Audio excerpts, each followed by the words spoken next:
Assalamualaikum warahmatullahi wabarakatuh. Saya Arif Alfikri dari kelas 1A PJKR.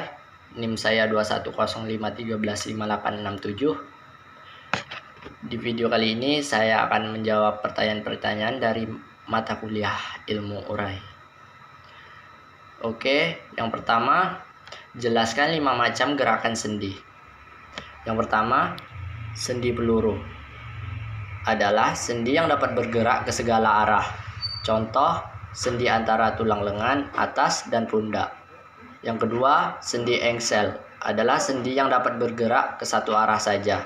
Contoh, sendi antara tulang lengan atas dan lengan bawah. Yang ketiga, sendi geser adalah sendi yang dapat berputar. Contoh, sendi pada tulang hasta dan tulang pengupil.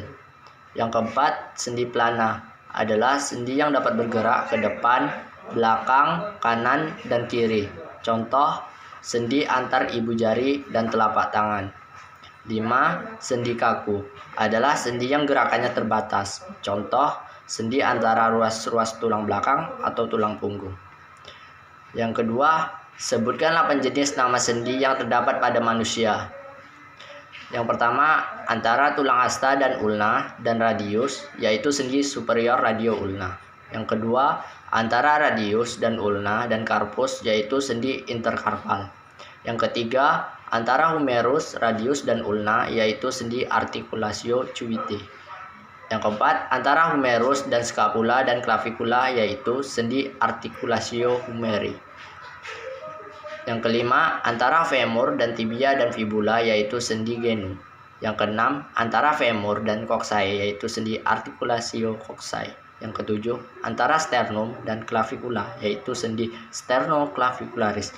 Yang terakhir, antara tibia dan fibula dan tarsal, yaitu sendi talogrularis. Ketiga, sebutkan 4 katup yang terdapat pada jantung manusia. Yang pertama, katup trikuspid yang menyalurkan darah dari atrium dextra menuju ke ventricle dextra. Katup mitral yang menyalurkan darah dari atrium sinistra menuju ventricle sinistra. Katup pulmonal yang menyalurkan darah dari ventricle dextra ke pembuluh darah yang menuju ke paru-paru, arteri pulmonaris. Katup aorta yang menyalurkan darah dari ventricle sinistra ke pembuluh darah yang menuju ke seluruh tubuh, aorta. Yang keempat, jelaskan mekanisme peredaran darah sistemik dan peredaran darah pulmonal. Sistem peredaran darah kecil atau pulmonal. Sistem peredaran darah dari jantung ke paru-paru kembali lagi ke jantung.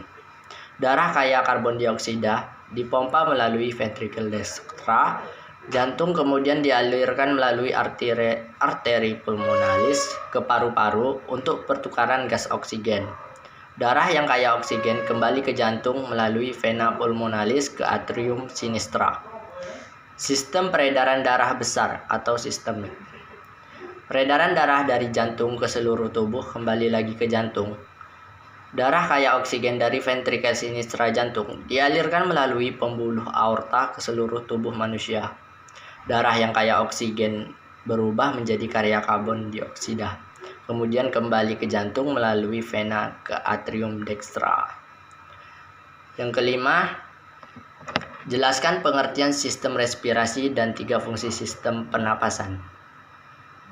Sistem respirasi merupakan proses ganda, yaitu terjadinya pertukaran gas di dalam jaringan atau pernapasan dalam dan di dalam paru-paru atau pernapasan luar.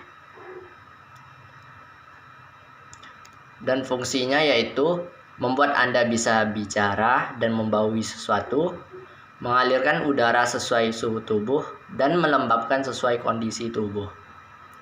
Menyediakan asupan oksigen secara konsisten agar seluruh fungsi tubuh bekerja dengan baik. Yang keenam, jelaskan pengertian sistem pencernaan manusia dan sebutkan secara berurutan organ pada sistem pencernaan pada manusia.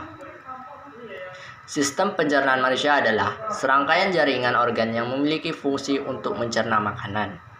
Makanan-makanan tersebut akan diproses secara mekanik ataupun secara kimia hingga menjadi energi dan nutrisi, lalu zat sisa dari pencernaan tersebut akan dikeluarkan melalui anus. Organ-organnya yaitu terbagi dua. Yang pertama yaitu organ utama, yaitu mulut, faring, kerongkongan, lambung, usus kecil, usus besar, dan anus.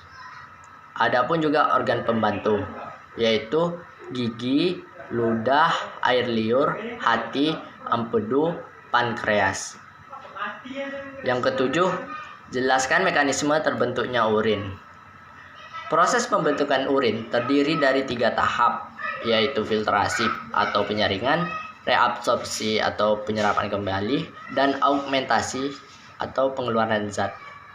Yang pertama yaitu filtrasi atau penyaringan. Proses pembentukan urin yang satu ini dilakukan dengan bantuan dari ginjal.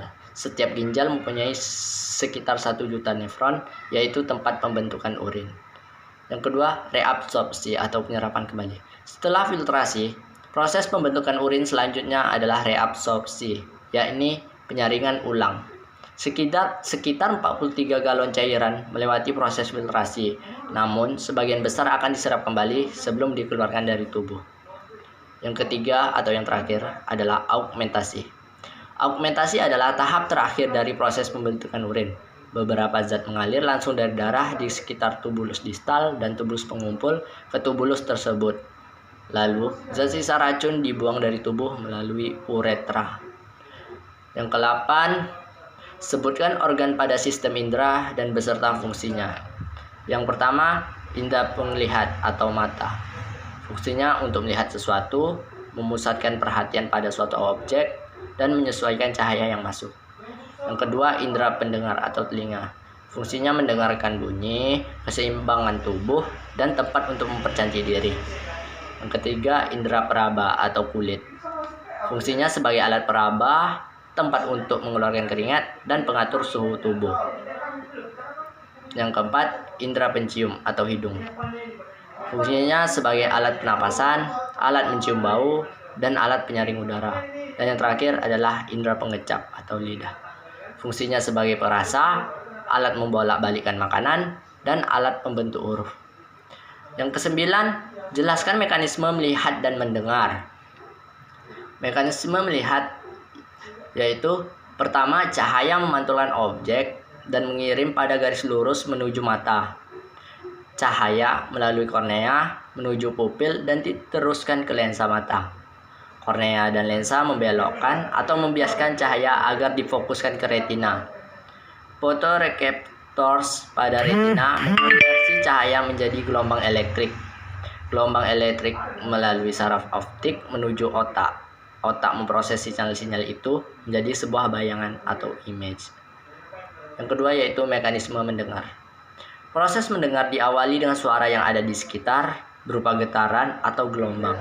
Ditangkap oleh telinga bagian luar, kemudian getaran diteruskan ke saluran telinga sehingga memberi tekanan atau pukulan pada gendang telinga atau membran timpani. Ketika gendang telinga bergetar, maka getarannya akan diteruskan ke tulang pendengaran. Tulang pendengaran akan memperkuat getaran ini dan mengirimkannya ke telinga bagian dalam. Saat mencapai telinga bagian dalam, getaran akan diubah menjadi impuls listrik dan dikirim ke saraf pendengaran pada otak. Otak lalu akan menerjemahkan impuls ini sebagai suara. Yang terakhir adalah jelaskan hubungan antara sistem indera dan sistem syaraf. Hubungan antara sistem saraf dan alat indera merupakan kesatuan dari sistem koordinasi yang saling berhubungan.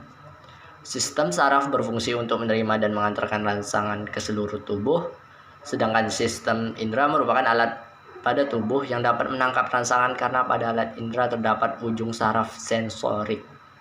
Contohnya, panas api yang mengenai sistem saraf akan menerima rangsangan berupa panas, dan kulit sebagai alat indera akan merasakan panas tersebut. Oke, sekian video dari saya. Assalamualaikum warahmatullahi wabarakatuh.